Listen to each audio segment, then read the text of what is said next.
والعالمین فرمائی چه مظلوم پچا ظلم وشي داغه دعا الله پاک ډېره تیزه وررسیږي. دومره ژر د مظلوم د آه نه تیز الله ته رسیدونکي بل شی نشته. او دا د مظلوم د آه چې اوچت شي د اوریدو د پاسه کې خدای پاک او الله ته ورسي او الله ورته څه ویلي مظلوم ته بنده لانصرنک ولو بعد حین کوم به د مدد غم مه کوه په تا ظلم وشو مدد به دې کوم لږ ساعت پس به کوم خو کوم به خامخا. یو بادشاه په یو لاره تېرېده ځنګل و اوبه وې دغه علاقه د دې بادشاه خوښه شوه. څنګه یې خوښه شوه بس هلته کې اعلان وکړه چې دلته مال یو رسټ هاوس جوړ کړې یو د دمې ځای راله جوړ کړې رسټ هاوس ارامګاه راله جوړه کړې ځکه دلته ښکلې آبشار هم دی اوبه هم دي او ښایسته ځنګل هم دی خو کولو اعلی مزیدار ځای دی دلته مال یو محل جوړ کړې. انجینرانو ته د محل نقشه جوړه کړله د بادشاه محل خو داسې ورکوټې محل نه خو ډېر لوی محل یې جوړ کړې. لګیا د محل باندې کار شروع شو چې محل باندې کار شروع شو او په څو کالو کې انجینران او ګلکاران او ترکاڼان لګیا دي او محل د بادشاه جوړېږي. او چې څومره ځمکې دلته پیدا دي په بیه والی چې څوک زور کوي ونیسئ ته ځمکې دا علاقه ټوله د بادشاه شوه. نو بادشاه له بیا څوک مخې له راتلی شي دا غونډه د بادشاه شو دا ځمکې قبضه دا ضبط چا به پکې محل جوړ کړي خو که د چا ځمکه وه خوا دېخوا به یې کول یا به بدل ورکو یا به پیسې ورکولې او فورا کورونه که د چا پکي وه غم پکې روان شو ټول علاقه د بادشاه محل شو. خاله مزیدار بادشاه ته اطلاع وشو چې محل تیار شي ما ته به وایي چې زه افتتاح وکړم او زه پخپله ورشم. ډېره ښه کله محل د بادشاه تیار شو څو کاله پرې ولګېدل او دننه پکې هر قسمه مصنوعي څیزونه جوړ شو او بادشاه سره د وزیرانو په خپل اس باندې سور شو او نن د محل افتتاح ده. د محل افتتاح د بادشاه خو داسې نه لکه زمونږ ستاسو په شانتې افتتاح ده و هغې له دنیا خلک راغوښتې شوي دي او د دنیا ډوډۍ انتظامات شوي دي چې بادشاه سنګ محل ته ورنږدې شو د محل په خوله کې یو رکوټې کچه کور و وی دا څه دي وی دا یو ګوډی ده هېڅوک یې نشته جزه د غریبه ده دا ولې وی نو بس محل خو دې نه جوړ شو خو دا غریبه خفه کېده او ژړلې چې زه خو بېوسه یم او بېکسه یم نو زما دا یو کور پکې مانه مروانه وی دا راته پرېږدې نو زمونږ تر څو چې دا کور دا خو زما په محل داغ دی د حل خوله کې دا کچه کوټه او کچه کور فورا دا روان کې اله به زه داخلېږم دې محل ته چې دا کور روان کې د بادشاه حکم بس فورا نوکران انخشو بوډۍ ته یې بوډۍ وې زه به څه کوم وزه وایي قصه خلاصه ده مونږ خو پرېښې وې او بادشاه داخلېږي نه پله انتظامات شوي دي ټول فوج راغلی ټول وزیران راغلی دي بار نه میلمانه راغلی دي او بادشاه اډر کړی دی چې دا محل زما په دې رکوټې کور باندې بدنومه ښکاري ښه نه ښکاري نو بادشاه وایي نه داخلېږم تر څو چې دا کور نیروان شي بوډۍ دانګه بس لګیا شو بې خلک او کور یې وله وغورځو بوډۍ به ویلي چې خدای بادشاه تباه کړي دا خیره هم کولی شو بوډۍ دا هم ویلي چې خدای بادشاه ظالم دې راوینیسه بوډۍ دا هم ویلي چې یا الله ما سره خو ظلم وشي دا ظالم غرق کړي برباد کړي تباه که بس چیتې والا لیکن د بوډۍ د کور نه ووته او الله ته یې لاس اوچت کړه وایي یا الله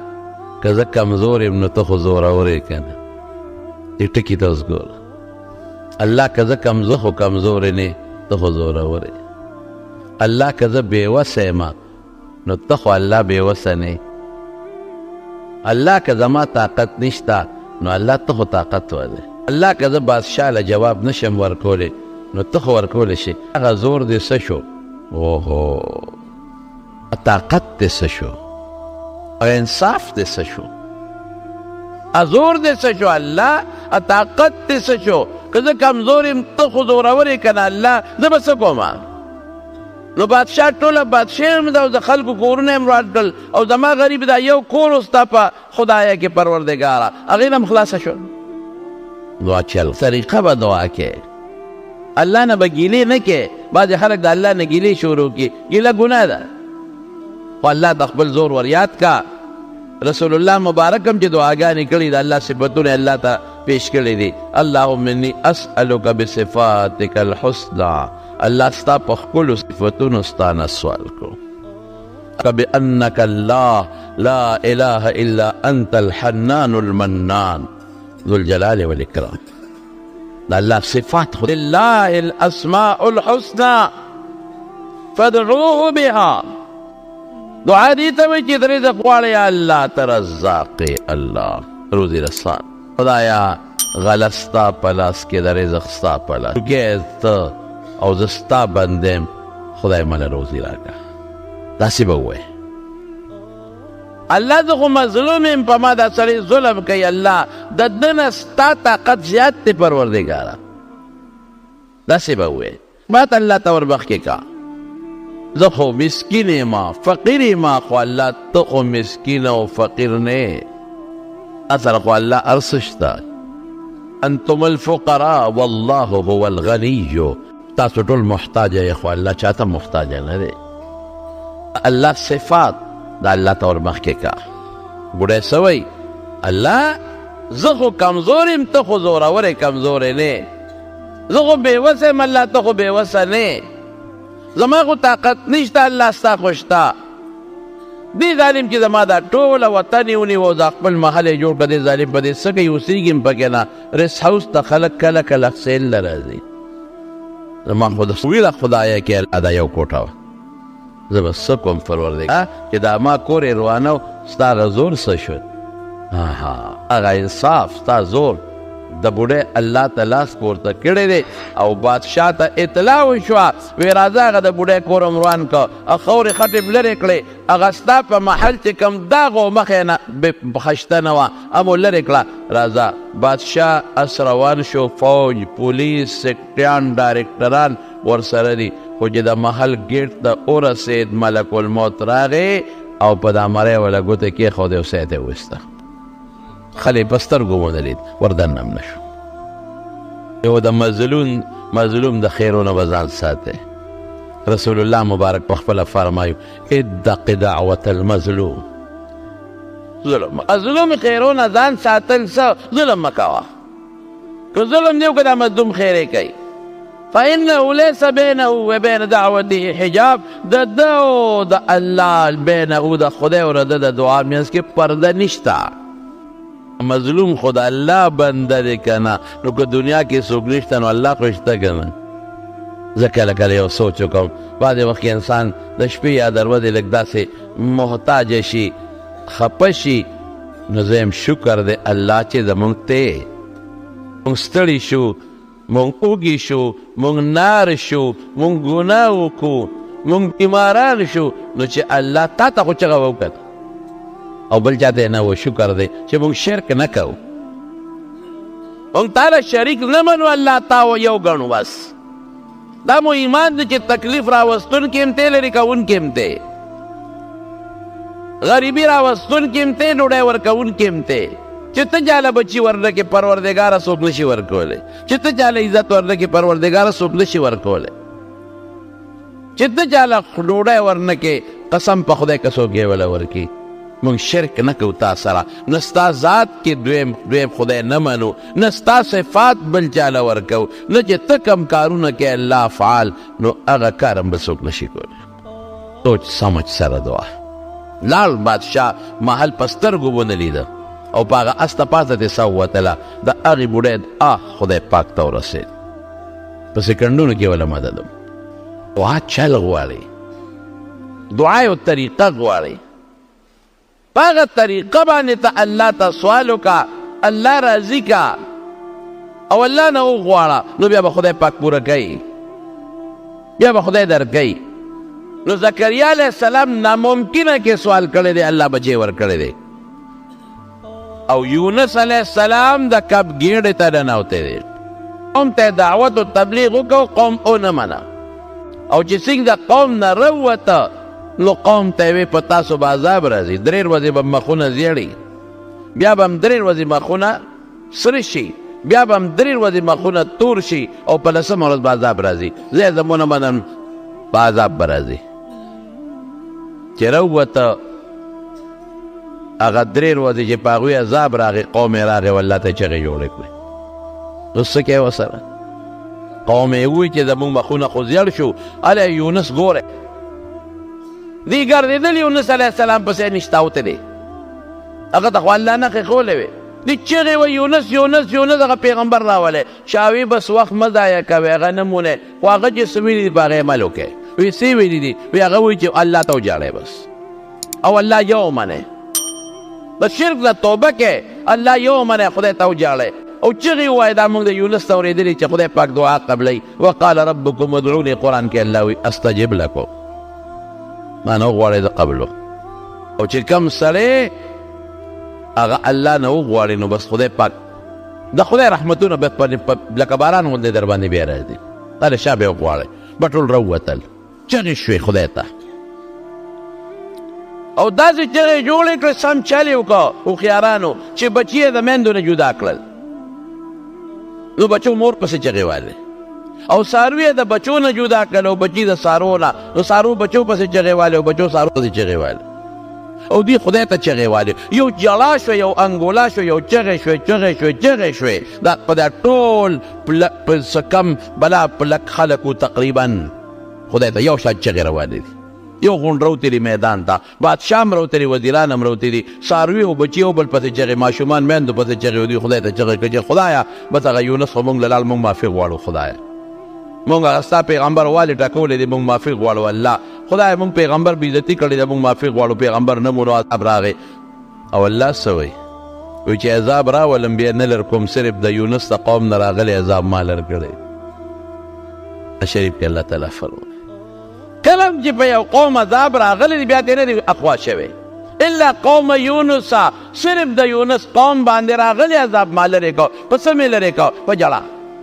په چغو وجړل چغې والې راغلی عذاب لرې شو ختم اوس څومره نن په تکالیفو کې مبتلا یو څومره خلک په پریشانو کې مبتلا دي فکر خبر دی په مونږ کې مونږ خدای ته جاړو رویي ده په مونږ کې مونږ خدای ته ونه درېدو کبر دی په مونږ کې کبر ان الذین یستکبرون عن عبادتي دعا عبادت دی او چې نیکې ته کبرجن یې کاته نفر رسول الله مبارک ته چل خولی دی کنه او دس وکړه ښکلی او دس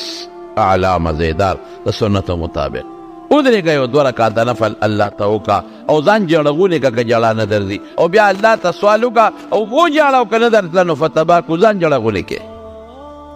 او رسول الله ته اوچت کې پیغمبر ویلي دی ورته نه وی یا رب یا رب یا رب یا رب یا رب چغې وایه ای زما ربه ای زما ربه او ځان ښه محتاجه که چې الله زه ډېر محتاج یم او الله د هر څه مالک دی دعا قبلی که نه قبلی او یو شی دی ارامونه به ځان ساتئ ارامونه به ځان ساتئ د رسول الله صلی الله علیه وسلم حدیث دی ځان به ساتئ که ارام کې به نه قبلیږي حدیث رسول الله مبارک دی ځان پې پوه کا الرجل یطیل السفر یو سړی دی مسافر دی اوږد سفر دی دا اوس خو د جد او دا سفرونه دي هغه پیاده سفر وي او د مسافر دعا قبلیږي نو الرجل یطیل السفر اشعث اغبر ببرسر دی او دوړې پیلوتی دي سفر هم اوږد دی ببرسر دی او دوړې پیلوتی دي او یمد یدیه الی السما اسمان ته لاسونه اوچت کړل مسافر هم دی سرم ببر دوړم پیلوتی دي په تکلیف کې د مسافر دعا قبلی یمد یدیه الی السما اسمان ته لاسونه اوچت کړي او څه وایي یا رب یا رب یا رب اے رب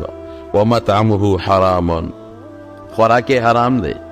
ومشربه حرام او به حرام دی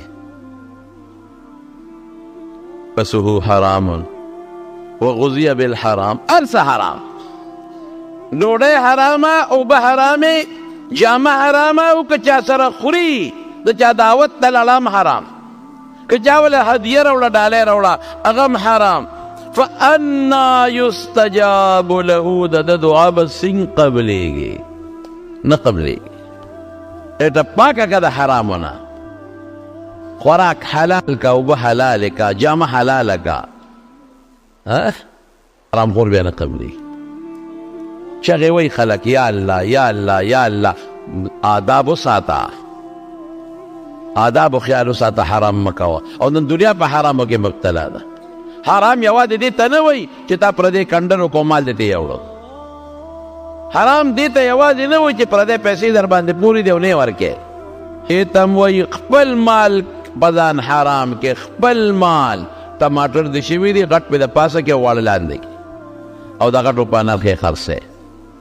ګوړه دې شوې ده او په هغه ګاڼۍ کې په هغه ګوړه کې رنګ کاټونه چې او ښې سپینې او چیني پکې ګړی ته حرام نه وي چې پردې جیب دې وو او غلا دې دې وکړله دا هم حرام دي چې خپل مال کې دوکه کې خلکو سره او 2 نمبر شي ده 1 نمبر په نرخ خرڅی دا هم دوکه ده او په وزن کې کم شي ورکول دا هم دوکه ده دا هم ظلم دی او زمیندار دې دا نه وایي چې ما خو خپل فصل کرلی دی او ما خو ډېره زیاته خواري ورسره کړې ده او ما خو ځان نه خولی استیره نه که تا 15 منټه هم پردی اوبه غلا کړي دي دا هم حرام شو تا 10 منټه هم پردی اوبه غلا کړې دا دې هم حرامه کړه به ځان ساتئ دعا به قبلیږي خو حرامونه به ځان ساتئ نو د یونس علیه السلام قوم راوته و الله ته چغې جوړې کړې او قرآن شریف کې الله فرمایي چې راغلی عذاب ته خدای لرې کړ دا دعا شوه اوس یونس علیه السلام چې څنګه ولاړ دی هغه خو یې 10 ورځې تېرې چې قوم باندې به عذاب راغلي تباه شوی وی یو شپونکي را روان و د نینوا نه دغه علاقې ته نینوا وایي او شپونکي نه تپوس کوي د نینوا د خلکو څه حال دی وایي ډېر ښه وایي نه څنګه ښه ته کله رالې زه خو دې اوس رالم څنګه ښه دي اوهو زبردست خوشحالي ده بس دلته کې یو بوډۍ یونس علیه السلام زړه کې خفګان واچو ځکه د قوم یو عادت و چې دروغجن به وجه اوس خو که زه دې له ورغلمه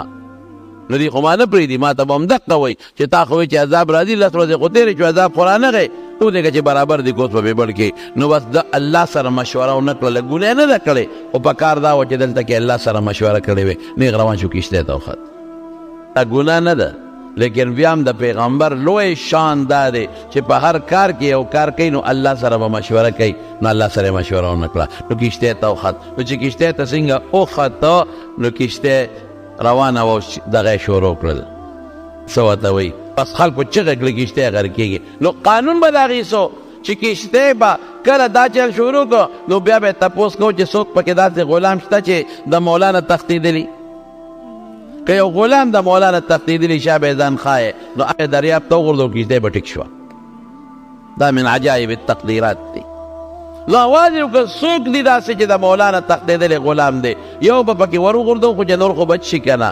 یونس علیه السلام یې زه یم او نه نه نه ته خو ډېر نیکس حضرت ته نه بل څوک چې هغه ګناه کوي زه یم وایي نه نه نه نه ته نه ته نه ته نه ته خو مونږ ته معلوم زه الله نه تښتېدلی یم که نه ما الله سره مشوره نه ده کړې بهر کې دریاب ته وغورځولی شو او چې څنګه دریاب ته وغورځېدلو چې په دریاب کې یو کب و هغه خوله اوچته کړه الله مقرر کړی دی الواقع تېر که فالتقمه الحوت وهو ملیم الله کب ته وایي چې دې ما ستا دپاره خوراک نه دی مقرر کړی ګل ورکه چکر په دریابونو کې چکر ورکاو د سمندر دریاب کې او د یو خوا تاویږي او بل خوا تاویږي د ټولو دریابونو چکر یې پې ولګاو او بیا د دریاب ویښ دی ورساو هلته د الله د عرش فرشتې الله ته وایي الله یو اواز راځي خو د ډېر تل نه ځمکې نه را روان دی الیه یرفع الکلم الطیب والعمل الصالح ان اوازونه د ارس الله ته رسیږي یو اواز را نی او ډېر د ځمکې د ویښ داسې ده لکه چې چا باندې ډېر ظلم شوي داسې ده لکه چې څوک چا رانیولي په مری ورله زور کړي ځکه ډېر په فریاد سره تا یاده یو اواز راځي الله دا څوک دی وی او دا زما یو بنده دی یونس مړی دی او د کب ګیډه کې مې ګیر کړی دی او د دریاب په تیارو کې دی او دې وخت کې کب د دریاب په ویښ کې په توره خټه باندې پروت دی او زما دې بنده د کب په ګیډه کې د کب په معده یا په جگر باندې سر لګولی دی ما ته چغې وایي فنادا فی الظلمات الله اله الا انت سبحانك انی کنت من الظالمین په تیارو کې دننه الله ته چغه وویل یو د کب د خېټې تیاره ده یو د دریاب تیاره ده یو د شپې تیاره ده یا نورې تیارې دي او الله ته چغې هغه هم وایي انی لا اله الا انت سبحانك انی کنت من الظالمین الله که تا زه دې کب ته راوستم نو تا ظلم نه دی کړی ته ظالم نه الله ما غلطي کړې ده چې ما تا سره مشوره وکړه زنانه وی ویښ کې فرشته الله ته وی الله معاف کا دا خو ستا پیغمبر دی پروردګاره معاف شي کا وی بخه هلته الله ته چغې وی نو الله کب ته وی چې اوچت شو د دریاب غاړې راغوي الټه کا نو دې د دریاب په غاړه الټه کا نو رب العالمین څه فرمایي